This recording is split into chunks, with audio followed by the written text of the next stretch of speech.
off in the basement. Now I'm a father like Kevin and Jason. Life is amazing. When it comes to your family, everything really come down to communication. All in your head about it, boy, don't fret about it. Just let it out. Let's talk it out. Let's talk it out. Let's talk it out. Let's talk it out.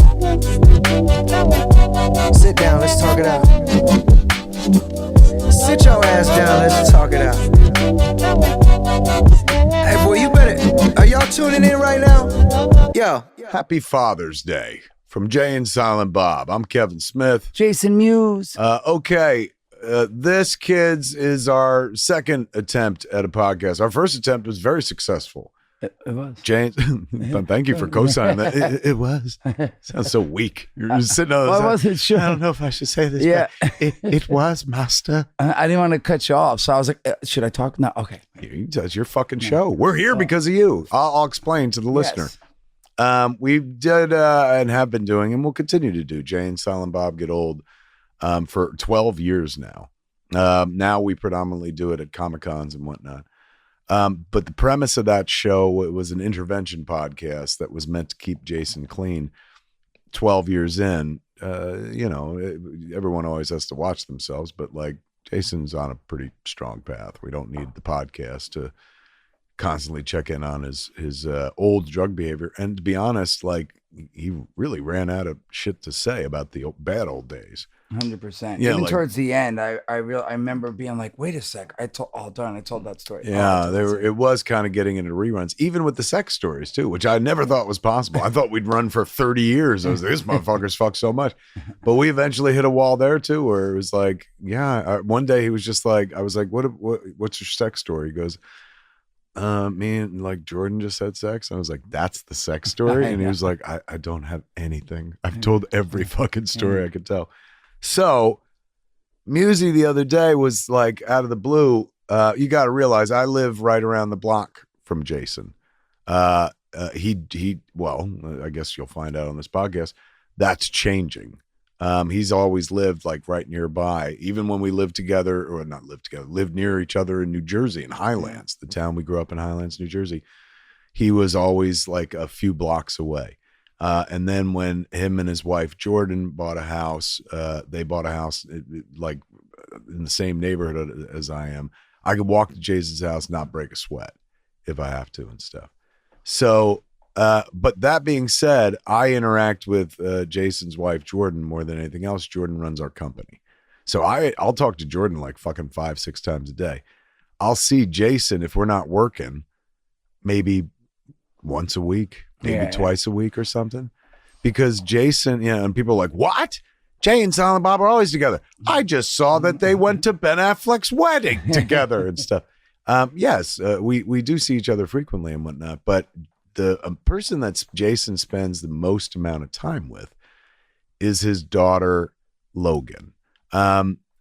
That's the hidden secret of Muse that, I've been telling it for a while. When we were on the Jay and Silent Bob Reboot Roadshow tour, I got to talk about it every night because it influenced the movie Jay and Silent Bob Reboot and pushed in the direction that we went with Jay, the Jay character being a father. The real Jay, Jason Mewes, is hands down the best dad I've ever encountered in my life. I include in that list my dad, me as a dad, and if you believe in this shit, the Lord our God as a dad. Because technically, when you step back from it, he could have been nicer to his son. Oh, yeah. I got a daughter. I would not let her be crucified. No. Not being judgy. Tough. Just saying.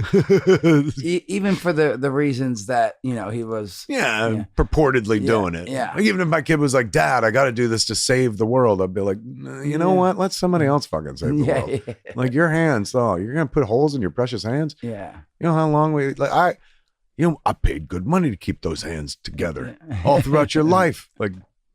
So Jason, is an exceptional father. I wish, and I've said this often, that Jason was a dad before me. I got a grown ass kid. My daughter Harley, 23. Jason's daughter Logan is 7. If there was any justice in the world, Jason would have been a dad before me, so that I could have seen how to properly parent. how to be a great dad. I thought I was a pretty good dad. I was like, I'm going to be more communicative than my father was. I'm going to have a relationship with my kid. She's always going to know what's on my mind and shit. I mean, everybody does. They just have to listen to a fucking podcast. But like, I that was my thing. I was like, I'm going to have a better relationship with my kid than my dad had with me. And that wasn't like complaining. I just wished that I knew my father better before he left this world. I thought I was doing good by improving that.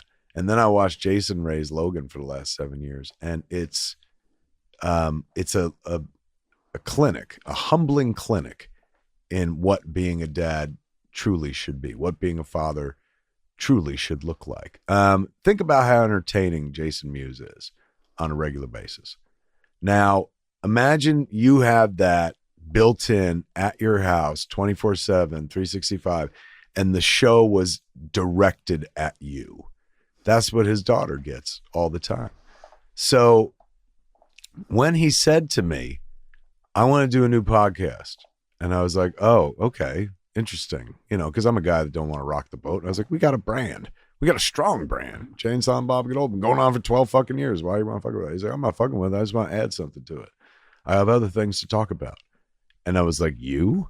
I know everything you have to talk about. And he said, I want to do a podcast called Father's Day. And I was like, okay. Why? You want to talk about being a dad? And he's like, yes. And right away, I was charmed by that. I was like, oh, you know what? I get it. Like, all right, I was a dad, and now I'm still a dad. Once a dad, always a dad. But my kid's out of the house. Harley, 23, she owns her own house and shit. My child rearing days are behind me, and that sounds fucking horrible, that term. But, I'm done raising kids. Jason's still in the thick of it. He got fucking decades more of this shit to go. So the premise is like Father's Day with Jay and Silent Bob is us, I guess, talking about being dads. Yeah. Tell them about you being a dad, man. Tell them about your relationship with Logan. I'll just start with sorry, this is awesome. It's going to take me a sec to get in the swing of things, but I'm very excited about this because, like Kevin said, we've done Get Old forever, but we've done it live, and it's been a while since we did it consistently, and I'm very excited about, hopefully I don't know what we've decided, if we'll do it weekly or what have you, but this will awesome. be able to do more consistently. Yeah, whereas Jay and Silent Bob Get Old was a live show. Yeah. So we did it when venues would have us. Yeah. And, at a time we were like banking, rocking the shows and stuff. But like at a certain point, that show is so confessional and so personal that it's like you actually need some time to go live a life to be able to come back and talk about it on a show. Like we would go on tour sometimes, do like 15 dates in a row. And like by date 7, Jason's like, I don't have anything left to talk about. Yeah. And then we open with material about like, so we were just in another town last night doing this exact same thing. Yeah. And then we drove here, and that's all that's happened. Yeah. And luckily sometimes things would happen on the road. So that made it a little bit to talk about that. And I feel like this will be the same thing. But I feel like going back, I'll start with what I think's great for anyone that doesn't know. I don't think I've ever talked about this, but I'm 48 now. Logan's 7.5, or so, about 7.5. I was almost 40, and I remember my 40th birthday was coming up, probably 3 months before my 40th birthday. And I remember talking with my wife. My wife, is 13 years younger than I am. And at the point I was, we had talked about it a couple times, but we weren't ready. And then when I was about to be 40, I was like, man, I don't think I'm ever going to have kids, man. It was something I've always wanted, even when I was This is true. Yeah, you were always talking about having kids. Even when you were a kid, you were talking about like having kids. You were always interested in it. And that probably, I'm no fucking armchair analyst, but you had an unorthodox childhood, to say the least. You could listen to Jay and Silent Bob Get Old and over the course of hundreds of episodes and hear Jason's life story and stuff. The first 6 episodes like encapsulate his life story. But Jason, of course, like all of us, had a dad, but he didn't know his dad. He didn't know who your dad. Not at all. Yeah. Still to this day. Never even seen a picture of him. So you grew up without the central male role model? Like Yeah, who raised you? all women. So I was raised, but mainly by my grandmother, my aunt, and my mom. But my mom would, the first couple of years she was sober, took care of me, and then she would get strung out on. She was a drug addict, and then my grandma would take care of me for a year. A year, 2 years. My mom would get better. I'd go back live with her for a year. Then she gets strung out, and I go back with my grandmother. Another time I went and lived with this random family because my grandma was too ill to take care of me. And then eventually I went back with my mom, and then my mom went to jail. And then I went and moved in with my Aunt Alice. So mainly I was around women, all women. It was my grandma, my aunt, and my mother. And none of them, my grandma's husband had passed before I was born, or while I was, my mom, my dad I never met. And my aunt had a husband, but he didn't live with. It was a very weird It situation. was a weird dynamic. Yes, As Bud White, right? Yes, Bud. Yeah, and he had his own apartment. But he'd come over constantly, and they'd hang out and stuff. But he wasn't around like To like necessarily. show you how to be Yeah. to be a male role model. To Yeah, just not at be a all. dude in the house. How weird to be like. He may have cracked the code, right? Like where he's just like, look, we're married, but I don't have to live with her. No, yeah, it was I'm gonna go very- live someplace else, and that way I can come over and date her still. And so interesting. Yeah, he'd it's a come weird over, dynamic that and they works. would sit at the kitchen table. There's the kitchen table was in the kitchen, but there was the two windows facing the street. And no lie, my aunt would sit there from when she woke up to when she would go to bed. I mean, she'd have to run errands, do normal Right. stuff, but for the most part, that's where she'd hang out. And he would come over and sit at the table with her. Sometimes they'd go in the living room, and she'd sit in her chair she had, and he would sit on the couch. How old do you think they are at this point? They were probably in, my grandma was 87 I saw when she passed. And after that, I lived with her. So, my aunt had to be in her 60s and then to her 70s. And same with him. But So what, do you think the story, let's extrapolate. Do you think the story was, because this is the writer in me, is just like, okay, he cheated on her. She found out and she was like, you get the fuck out, Bud White. But she wouldn't divorce him. And so he spent the next 30 years like this way with her, where she was like, you can come into the kitchen, you can come into the living room. But she's like, you're never going to touch this fucking pussy ever again, Bud White. yeah, I don't know if it was that as much as, I realize now as we're talking about it, my aunt never had a bed. She didn't sleep in a bedroom. So I almost feel like it was out of convenience for where their living situation. I don't know why she didn't want to leave. Maybe because my grandma was downstairs. I mean, until she passed. Maybe that's the thing. Maybe Yeah. she was staying there for your grandma. Yes. And Bud White's like, I won't fucking stay in this Because house. my brother lived in the other. There's 2 bedrooms in the house upstairs. It was a duplex. Mhm. Downstairs, 1 bedroom my grandma lived in. Upstairs was 2 bedrooms. My brother lived in one. And before I moved in, there was a 2nd bedroom, but it was storage, all storage. For some reason, she didn't want to stay in there. So, and it was pretty tiny actually. She mainly slept on the couch. She sat in a chair, and then would sleep on the couch. I think we're piecing it together. I think she was there for your grandma. Yes, and didn't want to leave. I think And they got Bud married. White was like, there's only so far I'm willing to go in this Yeah. marriage. Living with your mother-in-law, I'd rather stay at my own apartment. Yeah, because I believe. Did she ever go over to his place? Yeah, I don't not. I know she'd go over maybe to like see him and do stuff, but not hang out there. He would hang That out. was probably the They hung out that a was lot. the booty call. She Yeah, would never do it. Probably, you're right. Probably. She would never do it at the house. She Yeah. was like, I always got to be seen at the kitchen table. But And when she went over to Bud White's fucking sex palace bachelor Yeah, pad and you shit. know where he lived? He lived above Bart the barber. Bart the Barber Kids in our hometown of Highlands was a figure of fascination to not just the folks of the town, but particularly the kids. Bart had been in the service, I believe, if I remember correctly, and maybe had, stepped on a grenade, whatever. He had lost one of his legs, Yeah. but he was a barber. So Yes. it fascinated people because they're like, that's Bart the one-legged barber. Yeah. Because I guess the rationale Do you know was the like, saying? Do you know the little quote that for him? what was it? Bart blew a fart and blew his leg apart. Is that the secret origin? That's what happened. I'm like, I think he got his leg mortared off. You're like, no. It's so Bart weird. blew a fart. It's and it blew so his leg crazy. I remember that. But as kids, we'd run around and be like, "Yo, there's Bart. Bart blew a fart and blew his leg apart." You know. apart. And Bart's just like, you used the term "blew" twice in that. Be better writers.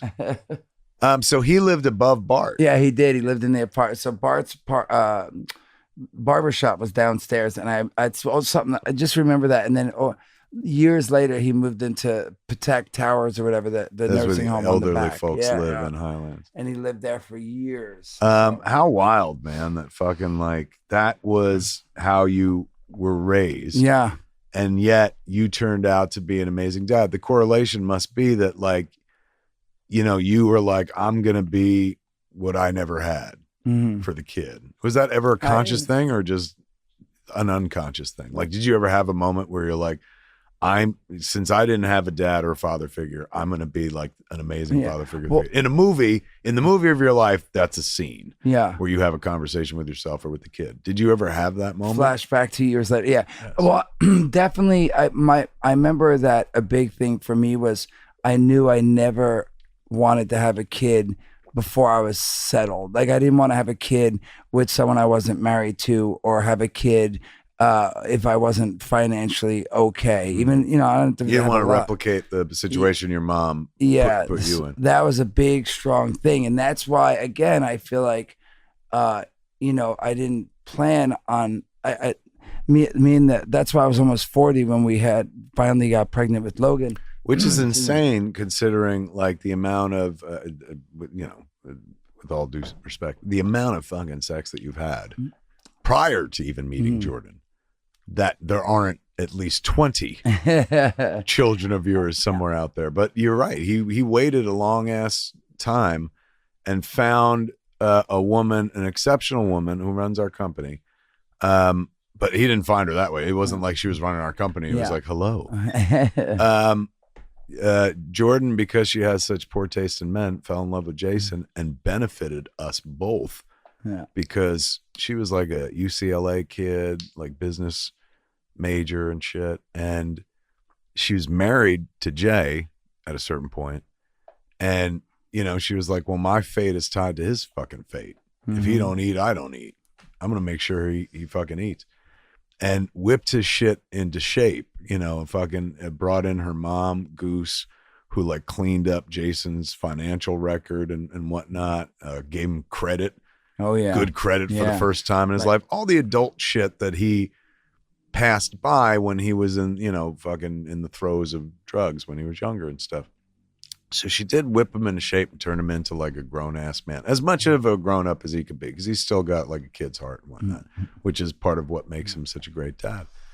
But when they had their kid, which was like April 1st, 7 years ago. So what is it, 2015? Is that 2015. It was like a major life shift in our world because, well, suddenly Jay was responsible for a human being. And everyone was like, what's that going to be like? You know, because Jay historically has had times where he's not the most responsible person in the world. And when you think of Jason Mewes, the first thought that comes to your head is not like great dad. So our whole world like stood by going like, what's this going to be like? And everyone was blown away, you know, at how Jason rose to the occasion. I'll never forget, we were shooting Jay and Silent Bob reboot. And we hadn't seen Ben Affleck for a long time. He'd kind of fallen out of our lives and vice versa. And that movie was a reunion of sorts. And he came out to New Orleans where we were shooting to do the big Holden chasing Amy sequel scene in the movie. He's exceptional in that scene. He's fantastic. When he was on set, he would not stop talking about Jason. He was just like, fucking Mewes, man. Like, did you see? Like, he's fucking like married and like his wife is like a normal person and he's got a kid and the kid's like great. And he's like last time Ben had paid attention, Jason maybe wasn't in the best place or whatever. And Ben had always been very, supportive and super friendly with Jason. He put him in rehab a few times back in the day. Jason went to work with Ben on his first movie, Gone Baby Gone. You were with him the whole time, right? Yeah, in Boston, yeah. Jason lived in this house, which is my house, which I bought from Ben years ago. But even though I've lived in it for 20 years and he only lived in it for less than a year, we still call it Ben's house. Jason slept in Ben's house long before I ever did. Before I slept in my own house. He's had a tight bond with the guy over the years and stuff. So, but Ben was gone for like almost the better part of like 10 years. And then when he checked back in, on the reboot shoot, he met an entirely different Jason Mewes that he was gushing about the whole time. And particularly the parent thing, being a dad. You're like, did you see how fucking good he is with that kid? Ben was interested in like us as parents. And I think that's because he too is a parent. And that's like a part of our lives that we didn't share when we all like kind of went our separate ways. I think I'd already had Harley, but yeah, Harley was on Jersey Girl and stuff like that. But like he was fascinated by Harley too. He's like, oh my God, man, she's like fucking smart and she's a really great actress and blah, blah, blah. I was like, oh yeah, she turned out well. Like he would sit there and have conversations with her and be like, she's fucking smart. And then he was just fascinated and delighted by like where Jason is in life, or was when we were shooting it back in 2019, but is still today. So I honestly feel like that's probably why we got invited to the wedding. Ben and Jennifer Lopez got married recently. And, one day through a very, complicated, like standby for email. And we got these invites to the wedding and that we didn't know there was going to be one. They got married in Vegas. And so I was like, right on, that's it. They're done. But Jennifer wanted to have like a day where they celebrated with friends and family and stuff. So they put together this second wedding, and we got invited, and the real, it was like, oh my God, this is great. Our boy, he's getting married and blah, blah, blah. And then you look at the invite and it's like, formal, white formal attire. Yeah. And I'm like, white formal attire? What do you mean? And it means that everybody is going to be wearing white, has to wear white in order to attend. Like it's mandatory. And so I was like, oh man, I'm gonna look like the fucking Stay Puft Marshmallow Man at best, Colonel Sanders, at worst. And then ultimately, I think I looked more like a Backstreet Boys member. It was great. Yeah, you look good. I was fretting the outfit. He wasn't, because he fucking could dress in anything and stuff. And Jordan knows how to dress Jason. But me, I was like, I'm just completely fucked. Jennifer fixed me though. She saved my day, because my wife, Jennifer, not Ben's wife, Jennifer. Because she was like, just have, I was getting a stylist, because I was like, I don't know how to fucking buy a white anything. Yeah. And Jennifer's like, just tell the stylist to cut your pants into jorts. And I was like, oh, that would be, that'd make me more comfortable. And God damn it, if that wasn't like the fucking thing that most people picked up on, like the picture, I posted an Instagram picture and picture on Twitter, and it wound up going to a bunch of articles and stuff. And that's what everyone talked about, was like, he wore a customized version of his familiar jorts and shit. I was like, thank you. Thank you, Schwalbach. Yeah, the best look good too. It's good. I think the outfits look good. I think it turned out good, but I felt the same way. I was like, I don't know. Well, every part of me is just like, wait, I got to go to a place? Like, this ain't happening in Los Angeles. We got to fly to Georgia, and then we got to take a second flight to Savannah, and then I got to wear special clothes. Like, this feels like Catholic school. Like, I haven't lived my life this way in decades. I've gone out of my way to build a life where I could wear fucking jorts and dress like a fucking 12-year-old forever and not do anything I don't want to do, or not go wherever I don't want to go. But, is our boy, and we love him. And so, I've got skin in that relationship game, because I was there when they got started and stuff. So I was like, like Jennifer was just like, look, bro, it's about Kevin Smith, like 24/7, 365. Yeah. Let it be about somebody else for it's one hard, day. Though. It is hard. It's hard to. I realize that's what I feel like my last 2 weeks have been like. To me, I realize how hard it is to do things nonstop. And again, I get sometimes I feel like I can adjust my cognitive reframe my mind and stuff, but it literally, I feel like the last 2 weeks has been like, you have to do this, you have to go here, you have to go to this premiere, you have to do this. And again, we'll swing it back full circle to the kid. And I realize it's like that all the time, but it's so different with the kid. I feel like as much as I have to do things for the kid or and things I don't want to do, it doesn't feel the same way. Like having to get on the bus, I wanted to go to the wedding and I was excited and I'm so happy I went. But like I gotta get on a plane, just like you said, I had to dress in white. But it really messes with my head. And just like last night, even I wanted to go to the premiere. I think it's awesome. I wanted to do the carpet and bring the kid, which was amazing. Adorable, beautiful shots of you three on the red carpet. Like, I have to go at this time. I have to get, I have to dress in a suit. Well, because it's this. Think about it. It's this simple. You were a kid, then we made Clerks, and then because of that, you got to be a kid forever. And kids generally get to do what they want. They do what they're told, of course, but like, who's got more freedom than a fucking kid? Yeah. When our freedoms are infringed upon, because we've built these lives for nearly 3 decades of like utter fucking freedom. Like, I ain't doing anything that I don't want to do. I ain't dressing any fucking way I don't want to dress. Like, fuck that. That's the other world and shit. To be presented with a set of options where it's like, you have no options. Yeah. Like, you have to do these things if you want to be involved in this thing. Or like in the case of like, we're releasing a movie. So it's like, there's a premiere, there's a junket, you're doing this. We fly to Toronto this weekend to do a show. The next weekend, the tour begins. So we're in a very busy corridor, and it's not, they're not all things Jason would elect to do by choice. Given his druthers, he wouldn't do half of these things.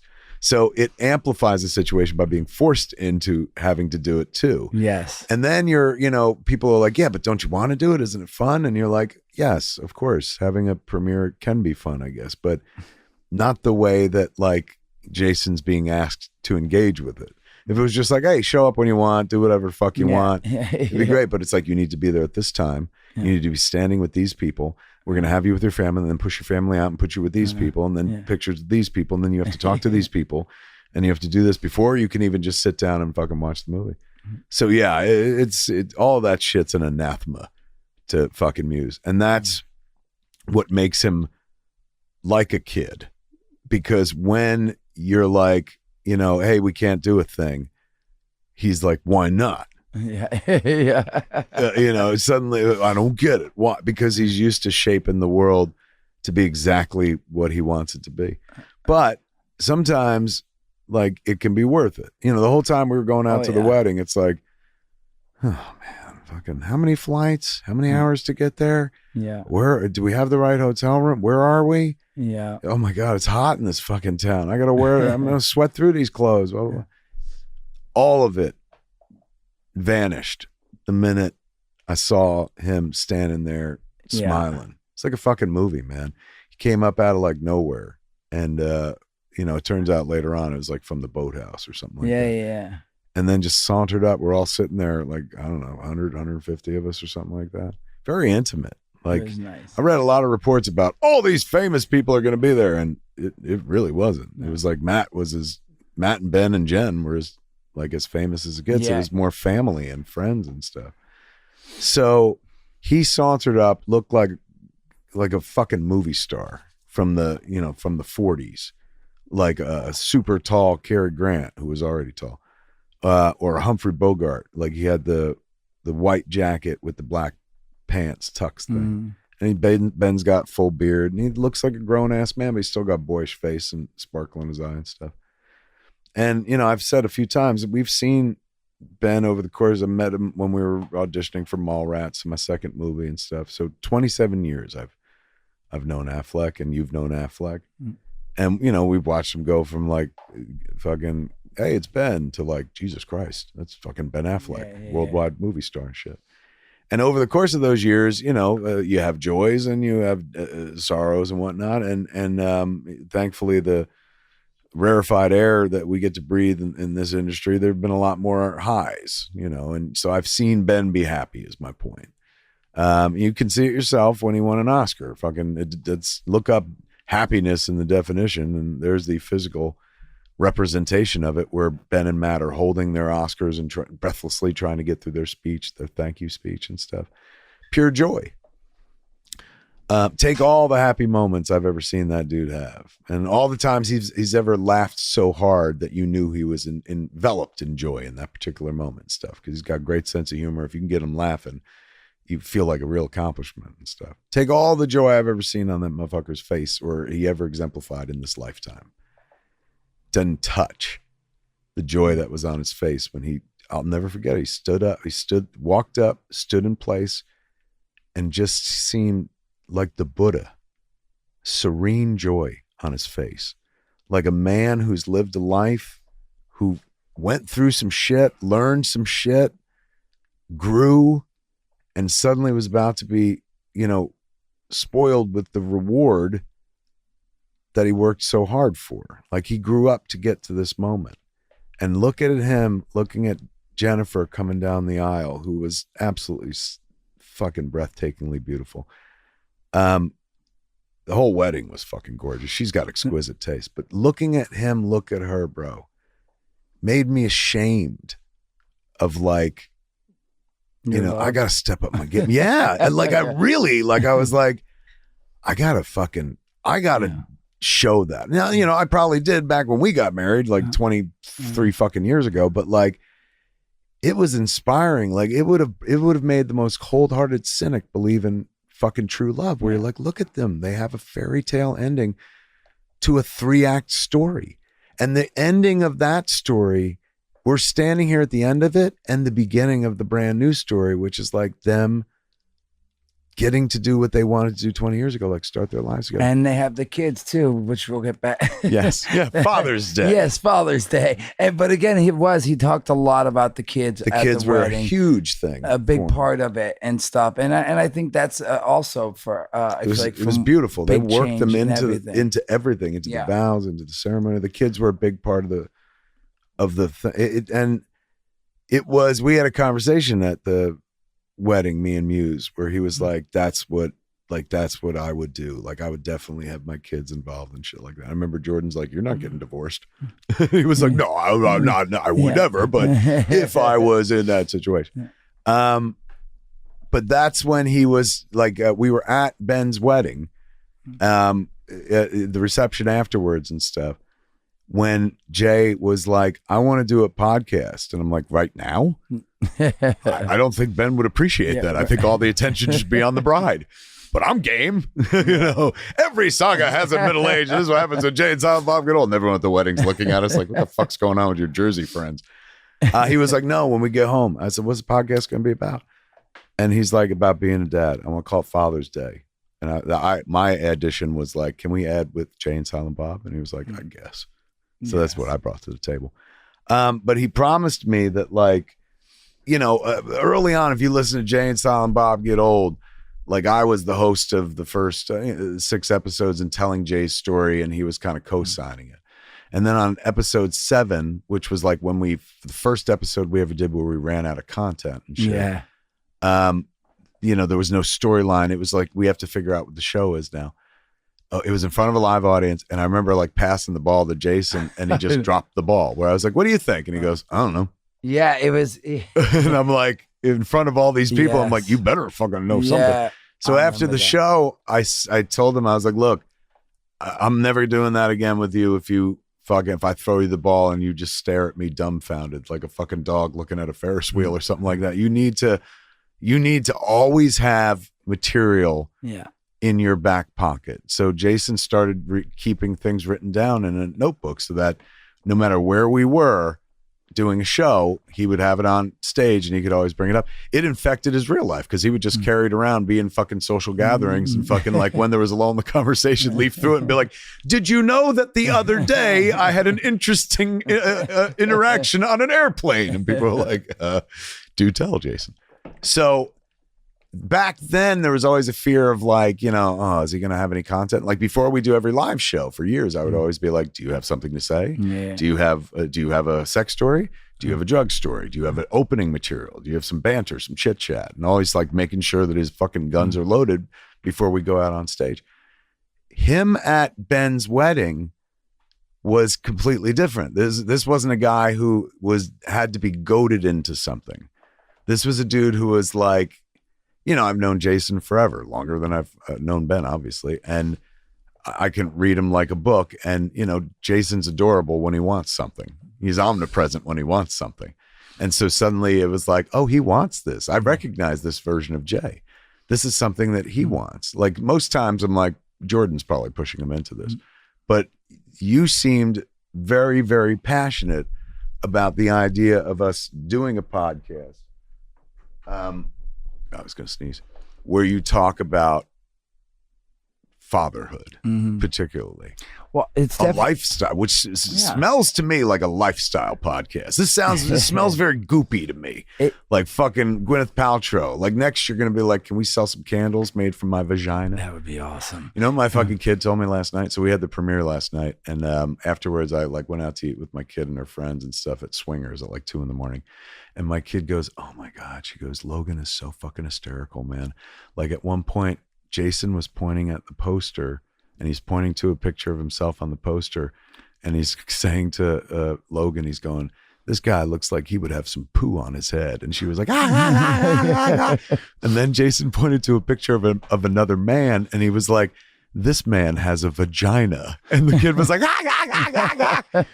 And the fucking Harley was like, how come you never joke like that with me when I was a kid? I was like, what, told you that men had vaginas?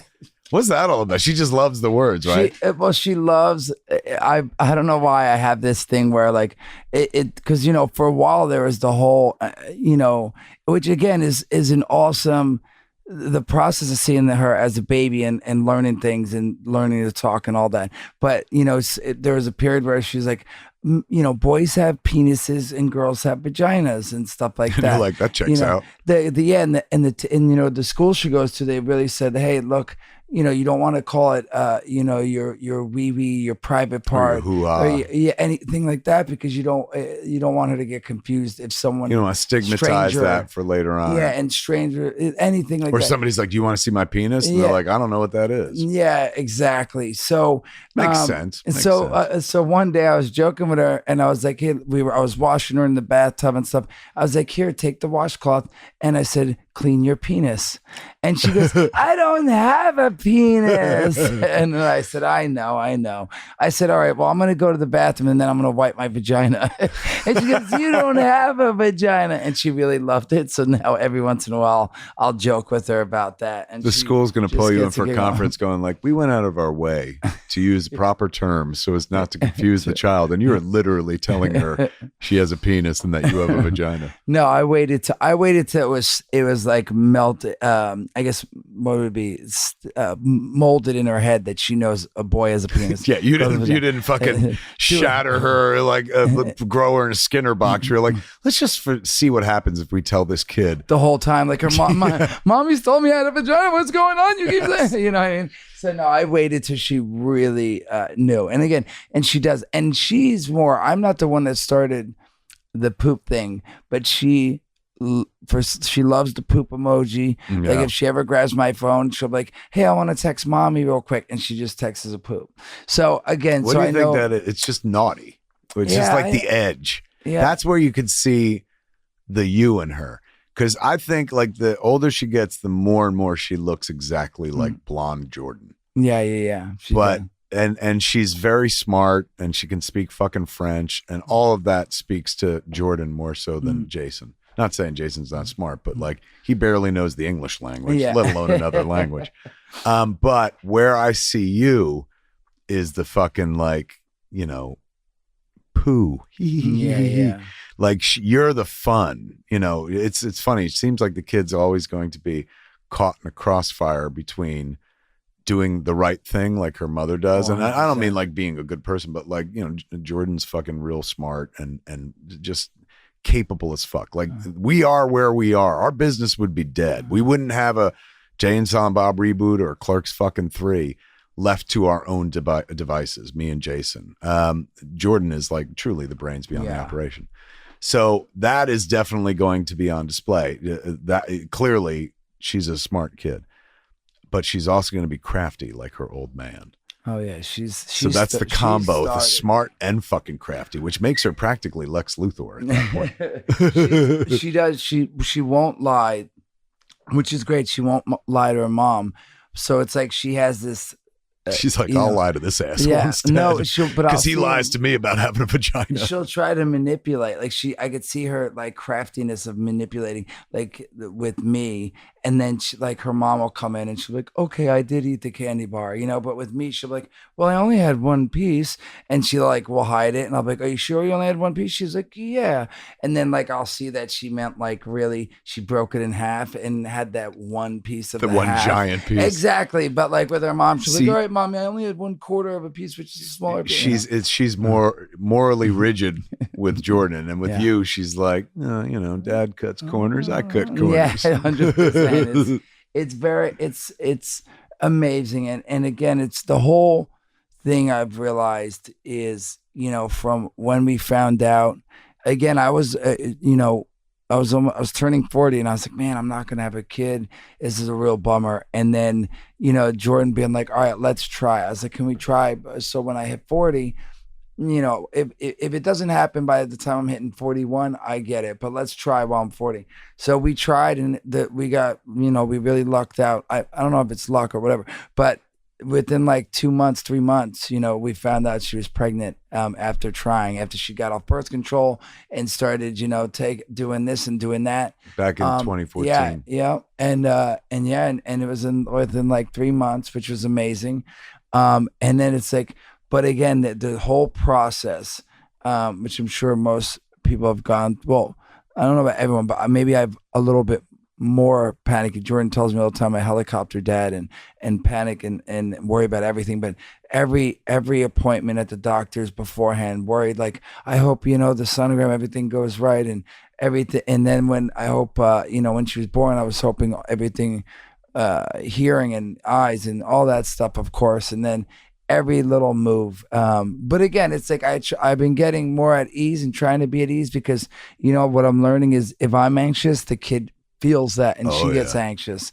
But again, it really, you know, you hear people say it changes your life, and it really has for me in the sense of, like I said, like if I have to do something I don't want to do and it's for something if Jordan's like, I need you to go drive and pick this thing up, and I planned on streaming or whatever, I'll be like, man, my brain was ready to stream and now I have to go do this thing. But if she's like, hey, I need you to go pick up Logan's birth certificate for something, I'll be like, all right, I gotta go. Yeah. You know, so it's very interesting, and that's just how I feel. And so it's been awesome, so much so that, you know, I've been sort of egging on, like, you think maybe we should try to have another one, and we've been discussing it. There's no way on earth your lady would agree to have a second child. I remember she was like, you had to talk her into the first one. Mm-hmm. And she's an exceptional mother, but like she was kind of like, I mean, she was young, right? Yeah, like yeah. Fucking, how old were you? So I was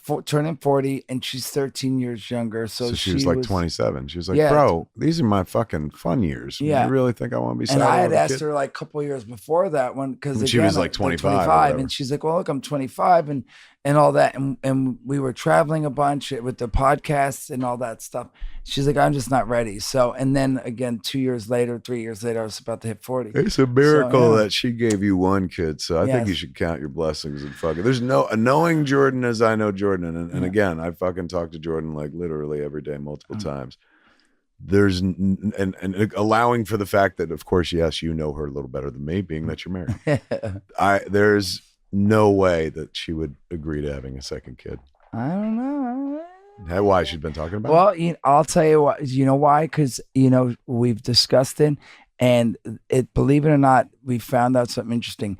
As a woman, when you turn 35, when you hit the age 35 or older, you're considered geriatric for giving birth because I guess That's right, that because age, that's late in the. which is very But interesting. how weird to be like 35 and somebody's like, you're old. Exactly, and Senior citizen, fuck, get on that bus, the scat bus. yeah. So that being said, like we found that out when she was doing one of her checkups, regular doctor's appointment, gynecologist appointment.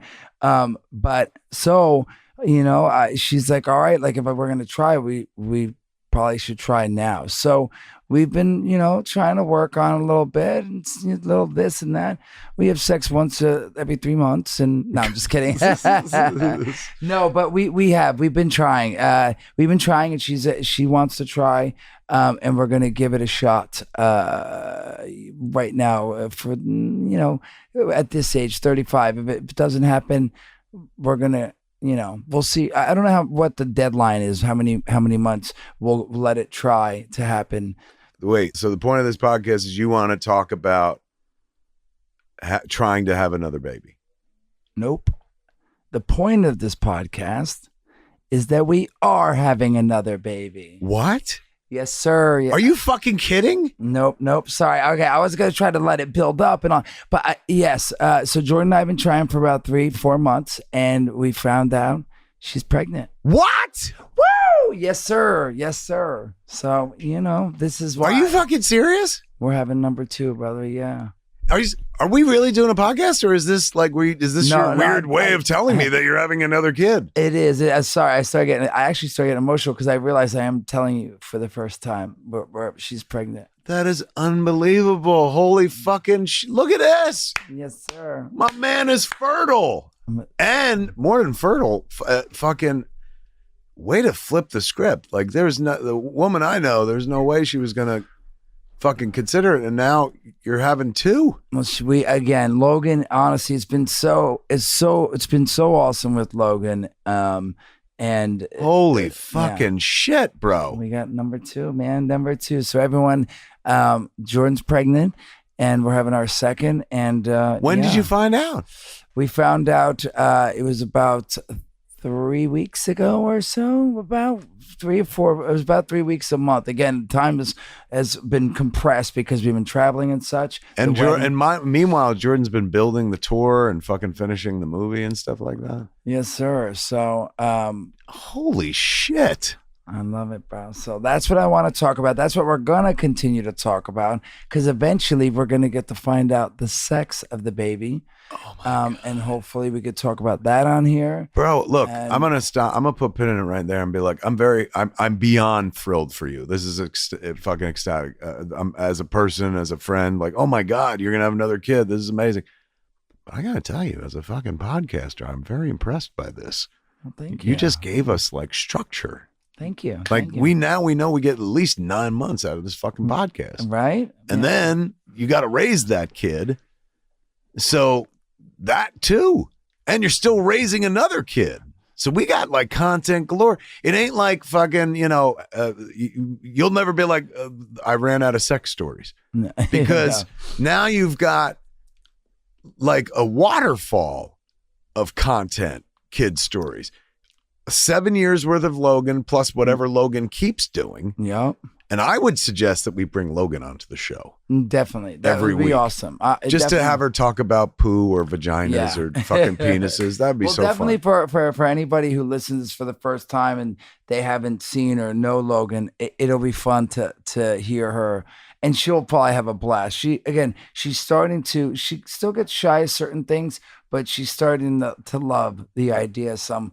There's been a couple times where someone will take a picture of me while her and I will walk in. She'll be like, Daddy, why do they want a picture of you? I was like, well, I try to explain a little bit. But then we were at one of the like school events, and one of the like other parents, like a friend of theirs wanted a picture. And then the kid that she knows from school that was her age. She's in school. It was like, wait, why does my daddy's friend want a picture? And Logan's like, well, because my daddy does movies. You know what I mean? So she's starting to get it a little bit. She seemed very comfortable at the premiere, not like terrified and hiding behind you guys. She was like, she's a girly girl too. You could tell she's like, I like dressing up and makeup and shit. 100%. So I think she was like kind of into it. But yeah, I look, she's your kid, so she's going to be forward facing. Like, no, there's going to be a time where she likes to be the center of attention. And it's a lethal mix with her because she's a pretty kid. So she's probably going to be a pretty fucking teenager, but she's a pretty person who wants to be the center of attention. Yeah. Girl, you. Yeah. Oh no. Well, see, this is where I'm wondering again, like the parenting of it all for me is like so much between what Jordan and I, the difference, and trying to learn, because it is like certain things I'll be like, that's like, for example, she wanted to watch the movie last night. The kid, Logan wanted to go, guys, we did the Clerks premiere. And she did the carpet, and then I brought it. I was like, right, she's we're going in the home. movie too. She's in a scene in the movie. And so for me, I was like, you know what? I want her to see the movie because I think she'll enjoy seeing all of us, seeing herself. Right. But I was like, and the curse words, I don't care so much. They'll fly over her head. So I was unless like, somebody's like vagina, then she'll be like, I know exactly what that is. Yeah. My dad's got one. He's got to clean it. And so she, so I was like, I don't think it's a thing.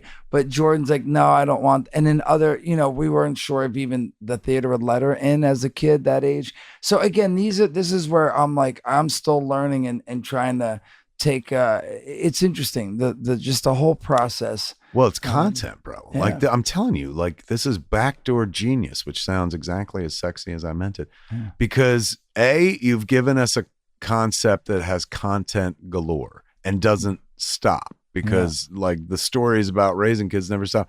Aside from all the Logan stuff, now you're gonna have all fucking baby number 2. And then like then it also gives us a chance to follow your growth. Mm-hmm.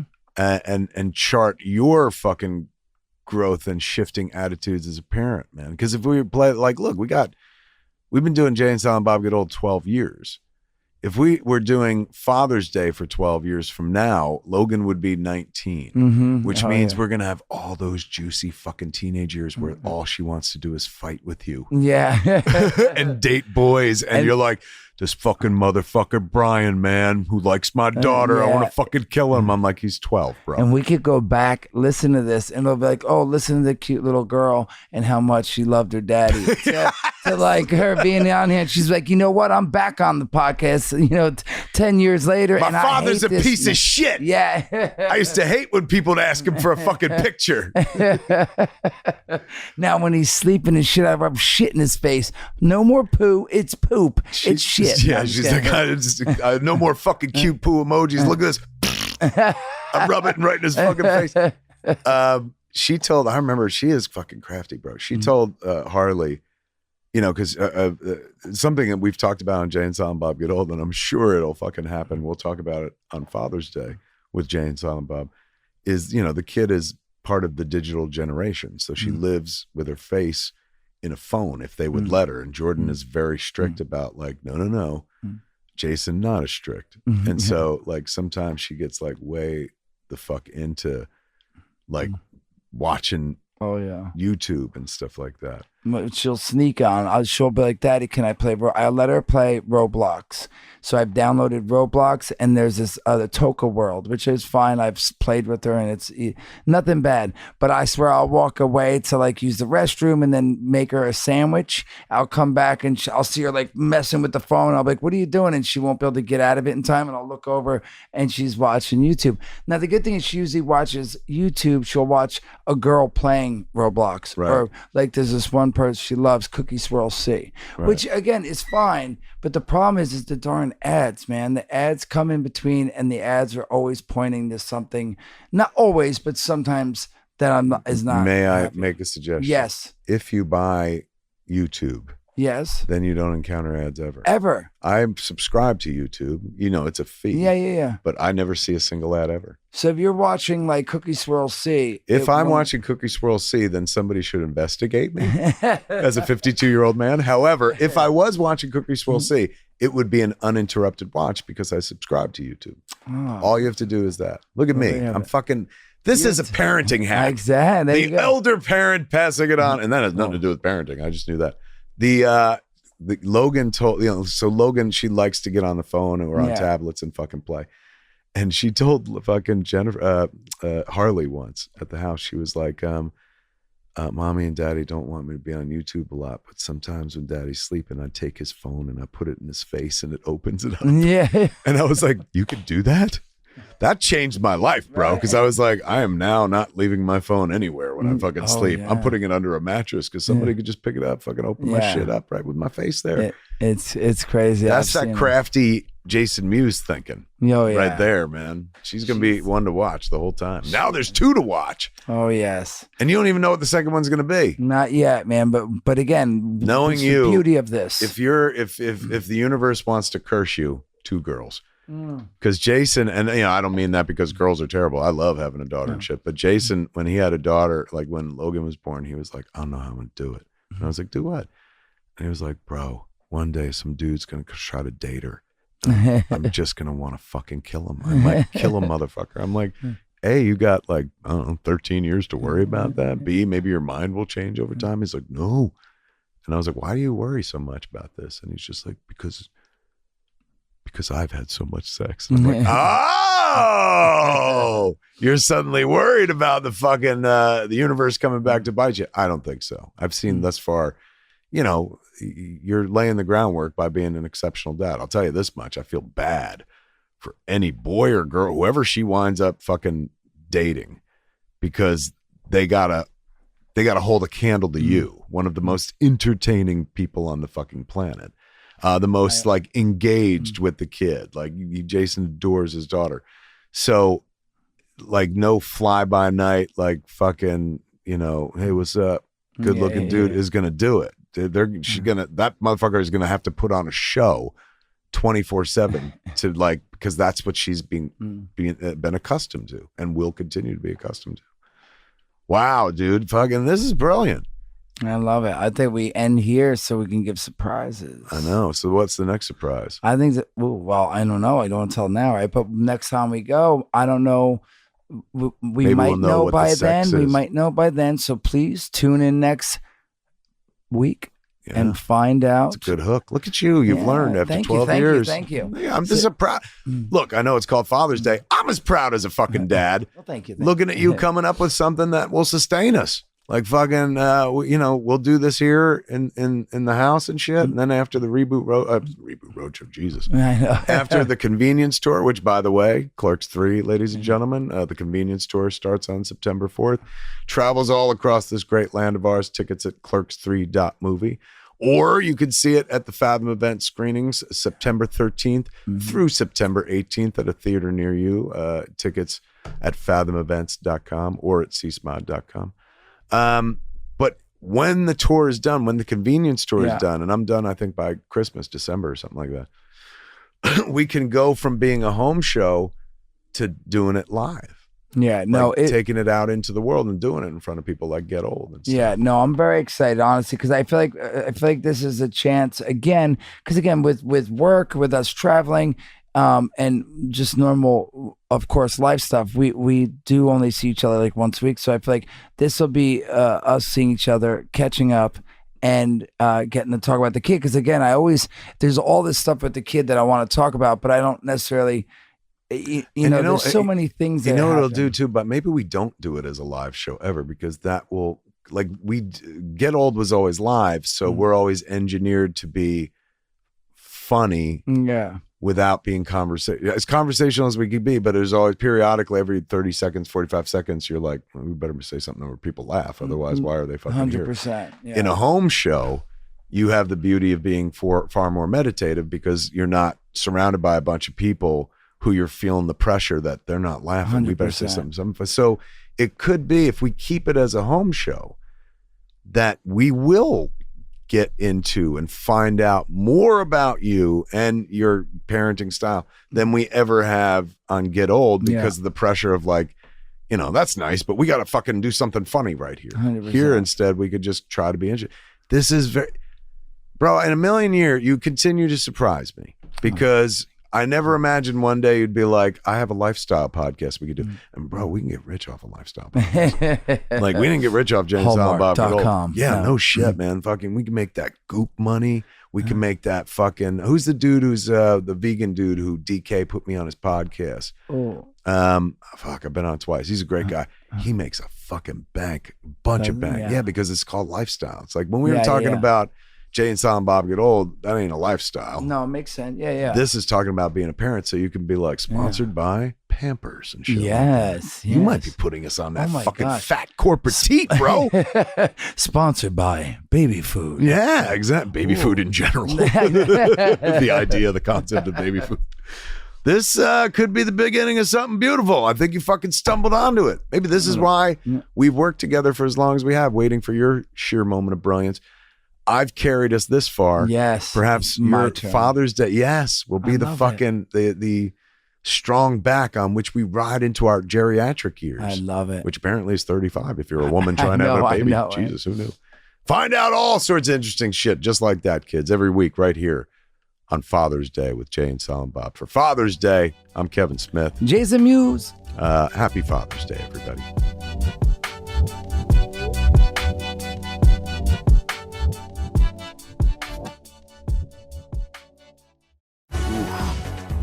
This is the cat.